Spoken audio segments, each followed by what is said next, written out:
For me, as pastor of both parishes, it was Lenten Friday. So I was just getting ready for the weekend services and all. And since it was Lent, we have fish fries and our traditional way of the cross at both places each Friday. I was over on Friday afternoon, knew the storms were coming through, and I've heard that hundreds of times in my life as a local person. And originally they were supposed to come through about 5 o'clock. So I figured, well, I'll leave at 4 o'clock from Charlestown to get over here before the fish fry at 5 and won't have to drive through the storm to get here and all. And go on with the usual Lenten Friday services and all. The fish fries go from 5 to 7 with the way of the cross at 7. So I was busy going at it in the office over at Charlestown, which was about, I don't know, 8-9 miles south of the tornado track. And the storms get worse. We have a Latino population there. And down south, they don't have near as many tornadoes, so they're very sensitive and responsive when they come through. I had grown to be callous about this all my life. But anyway, they have a key to the basement of the rectory there. And so somewhere around 2 o'clock or so, they came over, and that's pretty normal, to take shelter. And being callous and a little bit cocky, I don't, or didn't. And so I'm working away at the office. They're downstairs with their kids and all. And it gets worse and worse. And certainly one of the worst thunderstorms experienced there that we would have in the course of any year going on. And I just work away through 3 o'clock, pretty much oblivious to it. And because it was, it was a large storm front. And then a little after 3, from over to school, they called. The principal did. And she called and said, "Did you hear what happened in Henryville? The school's been hit. It's destroyed." And so that shocked me out of my callousness back to reality. And so the secretary and I called each other, and we drove over together. Of course, after the storm, at first there's a moment of just kind of quiet, so relatively speaking. And so we're coming over, and then when we get within about a mile here of Henryville, we start to see the branches down, the stuff on the road, and just increasingly bad. As we came over the hill, as we approached to coming into town, tops of trees are gone, et cetera, and it's like someone had taken a lawnmower and just trimmed the top of the trees coming into town this way. And we're just wondering, and neither one of us had spoken to one another, right next to the school, a few hundred feet. If this parish church is gone, that's probably it for the parish too, in this day and age that we live. We haven't spoken at each other. As we came over the last part of the hill, we could see over the trees that had been destroyed, the cross of the steeple still there. And it was that moment, literally both of us instantaneously turned to each other and said, "We're still here, and we have a purpose. We don't know how bad the church is damaged, but the steeple is still there, so there's hope." We came on into town. The first responders, the EMTs, the firefighters, the state, the police, the county sheriffs, they were here by the hundreds already. Dozens of vehicles everywhere. In our church parking lot, everywhere you looked.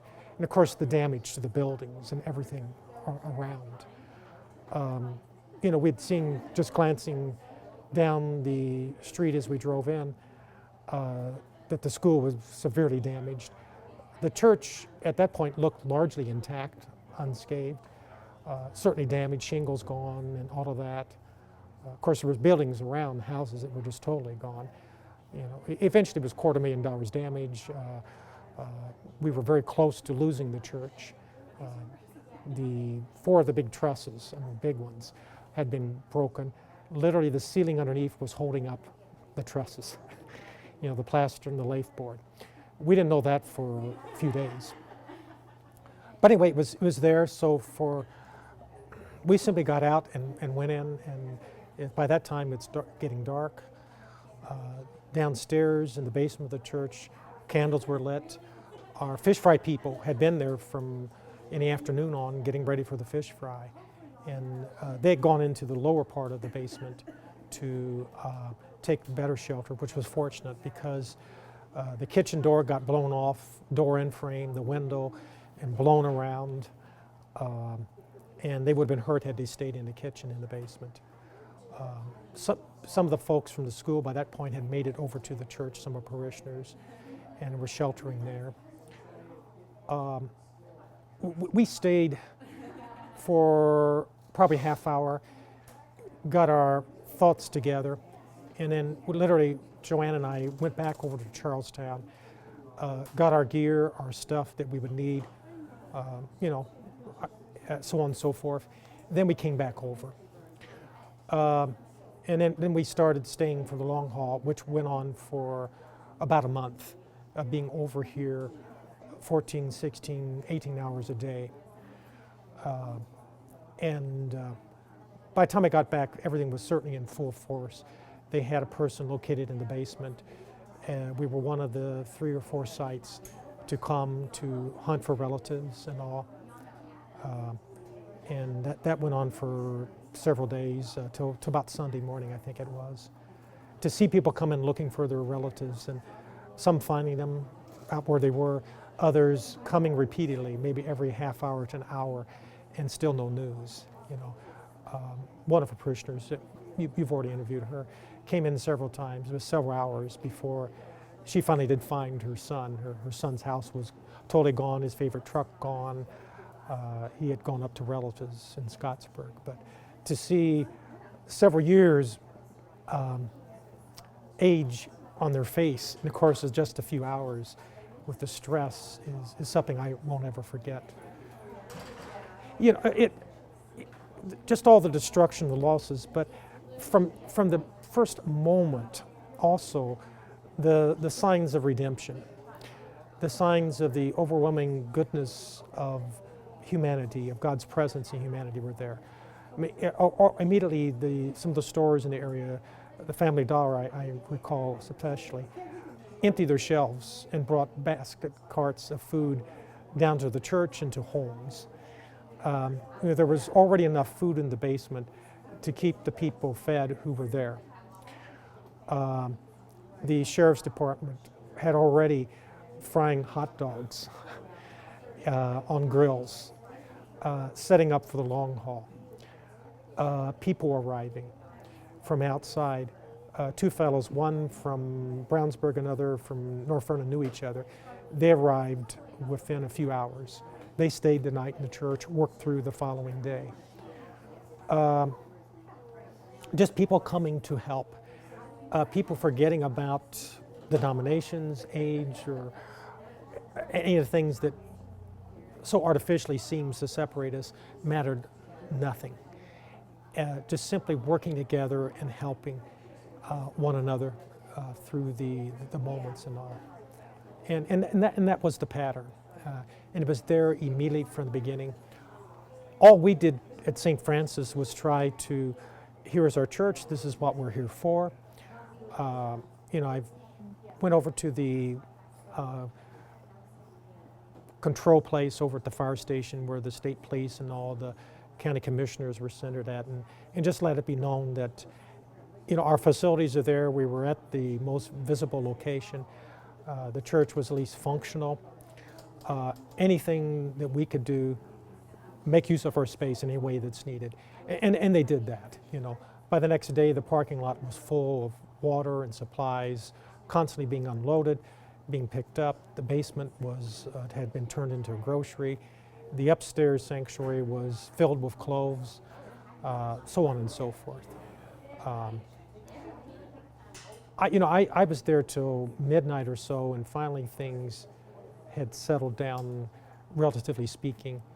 I stopped on my way back to Charlestown over at Charlestown High School. It was one of the designated shelters, and When I got there, the only people there were the Red Cross volunteers.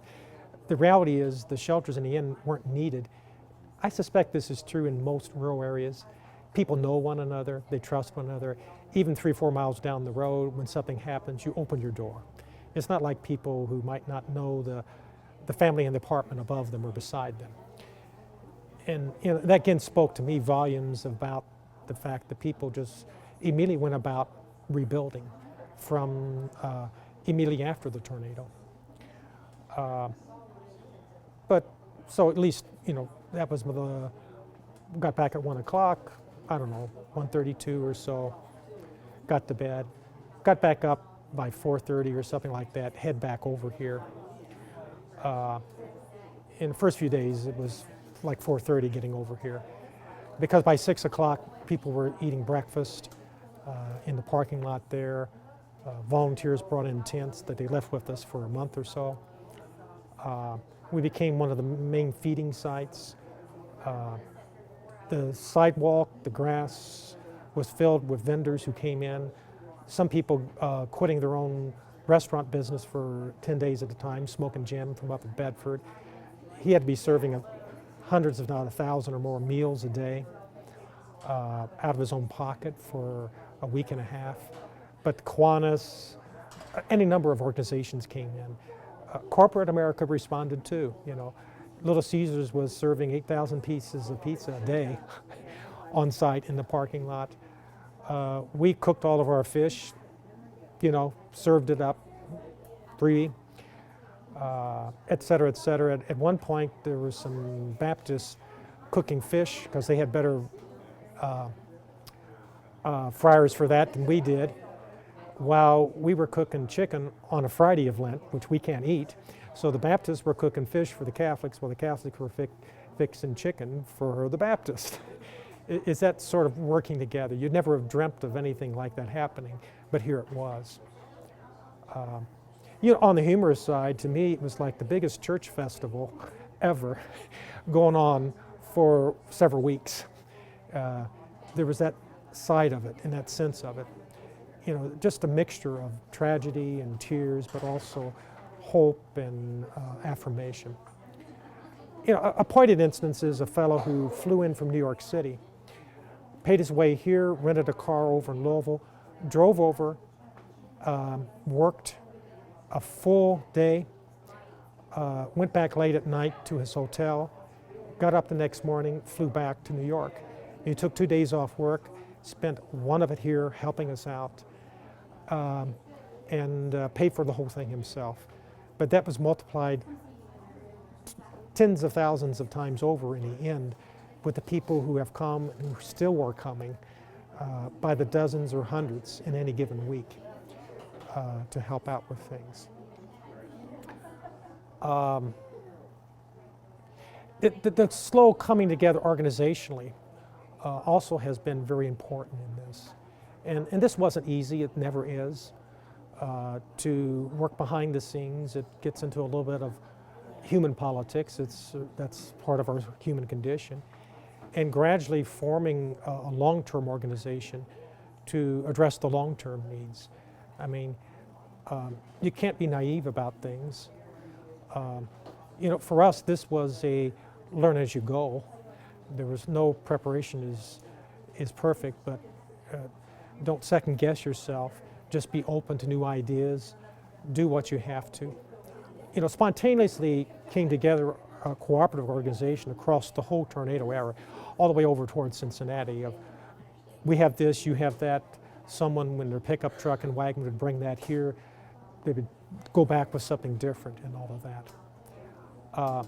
But on the long term, gradually during those first few weeks, we began to form an organization, some of it formal, the March to Recovery, which is the largest and most overall comprehensive group responding to these, not just the immediate needs of food, clothing, and shelter, but how do you get through the permits? You don't always want to tear everything down, because sometimes that means you have to do everything with no grandfathering in. If you leave one wall up, that may be sufficient to simply repair your house, even though effectively you're rebuilding a whole new house there. But just a lot of that sort of wisdom that has continued from that day. the working together across denominational lines and even no faith at all. I mean, natives from India came and brought several $1,000s over during the first week to respond to the needs here. I'm sure there were Hindus, maybe Buddhists in their group, you know, but they were responding out of their love also. How has this changed you as a person? How has it changed your whole approach to ministry? I think it's given me a lot more confidence, and I begin with that by saying that, you know, we go through seminaries being prepared to do ministry, and you hear of, you develop your skills, your confidence, and all, little by your lived experience of it. I guess in one sense, this disaster emergency has blown me past a lot of those confidence barriers that still remained. You know, I may have once before in my life did an interview with a newspaper or certainly a TV station, probably, maybe once, I can't even remember prior to this.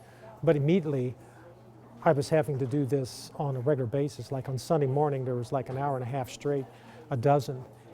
And it broadened my perspective of ministry in terms of who you reach out to, or who I'm comfortable reaching out to. It's not just the people you're familiar with in your church. It's anyone out there you don't even ask. Ministry is feed the hungry, clothe the naked. That's at the heart of what Jesus taught us, and the standard by which, as he says, we will judge ourselves. And it has been an intensive experience of living the gospel without any boundaries in the way that Jesus taught it and lived it. And that has helped me to, in that sense, even after, at this point, close to 35 years as a priest, to mature in a way that perhaps most of us can't in any other way. To be truly aware of God's goodness in everybody out there across denominational lines, and to see that we are in this together. We are the body of Christ together, not just any one particular denomination, but only with all of us together.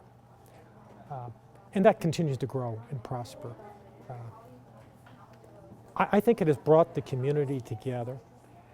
It's always been a good rural community, but I guess the best way I can explain it is it provided us the opportunity to take away all the walls, the intellectual, the emotional, the political walls that sometimes we don't have enough doors through. We assume that we know what others are thinking or feeling when we really don't. This event has torn down those walls because we were there together and are still here together, trying to do our best to redeem something from this, to make our community resurrect in some ways better, in some ways missing some things, but in some ways better. Whenever there's opportunity, let's try to do it better than we were before if possible. You know, whether it's a sounder foundation on the house, but maybe as the Ministerial Association, able to work together and hear and work together better, more spontaneously and all. And I think across many instances and experiences, the community is much closer together. We know who we are, whereas before we might have, well, why are they doing that? Now we might already know, or now we would not hesitate because we know them personally. We've worked side by side. We'll call up and be a part of whatever that is, rather than just sitting back thinking, well, we know what they're doing it or why they're doing it, because sometimes you would think, well, what are they getting out of this? Well, most of the time, no one's getting anything out of it. It's what they're giving to someone else. But we know that now. And I think that's not just something I've experienced, but all of the people of the town have experienced. Well, the first big one, of course, was the school, and that was important as a symbol of the community. That more than anything else binds us together because all of our kids are there together. And we all have teachers there. And so when that was able to get done ahead of schedule and back up and running by the 1st of August, just barely, well, just 5 months, I guess, afterwards, that gave a big sign of hope.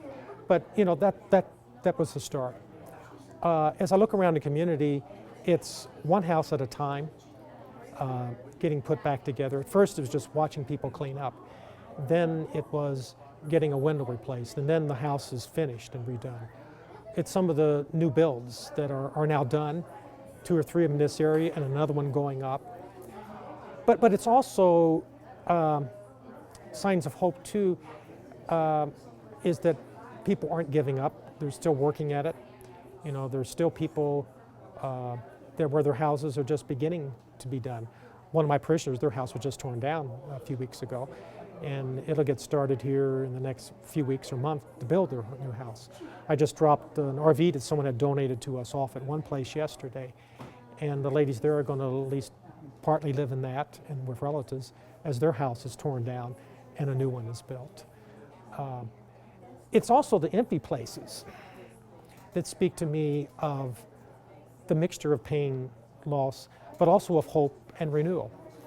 The empty lots are a reminder of how much was devastated and lost here, but the possibility of those being reutilized in a new way is also hope. You know, there was a tragic loss around the church here to one of the neighbors here, wonderful neighbors.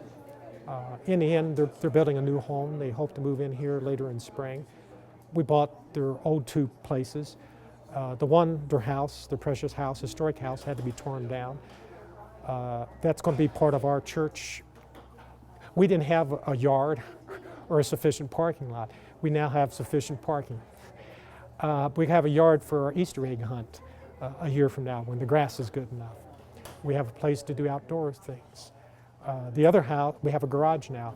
The other house that we bought is now the offices for the March to Recovery. We have adequate space. We had classrooms where there's two classes in the same room for our religious ed. Now there's room for everybody. But as you look around town, there's losses, but there's gains.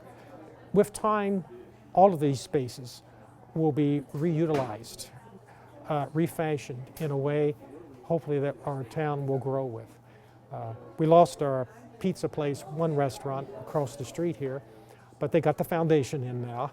In a few months, we'll have a place that we can eat in the evening. There's a lot of them, and I can go on, but it's both the good and the bad can be signs of hope if we choose to redeem them. What kind of lessons would you impart to others who have not experienced anything like this? Well, first of all, do as much as you can to prepare ahead of time. And that's sitting down thinking of shelters and all that. And Red Cross and other church groups are people that can help you with that. And just the practical things. But more importantly, because no matter how prepared you are, you're never well enough.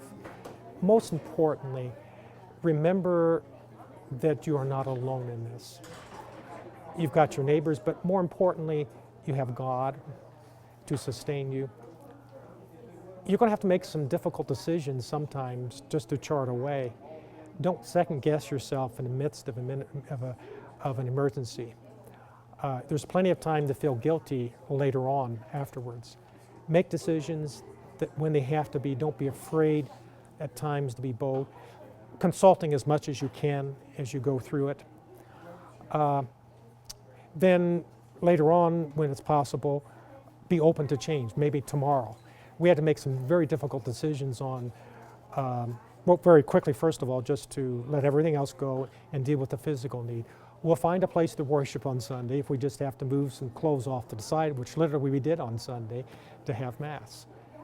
But it was one of the best Masses we ever had as a community together. You know, within a few days later, we had to make the decision to get out of the clothing business because it was getting in the way of our helping people, because so many clothes came in that everybody had all they needed. But it was a little difficult because people had spent so many hours getting it all organized, and then we had to make a decision. It's time to move on and focus on food and the rest of the rebuilding process. So, you know, it was difficult, but you can't linger and feel guilty. You need to keep thinking, what are the needs out here for people? Trust in other people. It was amazing to see people, especially young people, let's say around well, high school and college age, come in at first not know what to do and looking to help. And they had the right heart, and they learned what to do. And within 2 days, they were the ones heading up a committee or directing traffic or other people. People of good heart are going to find your place. You just have to tell them, work with me a while, we'll find your place, and you'll find it what you need to do, your skills and your time. Everybody has something to offer, and everybody with patience can find their place and make a difference. A couple things. I came into this kind of cocky.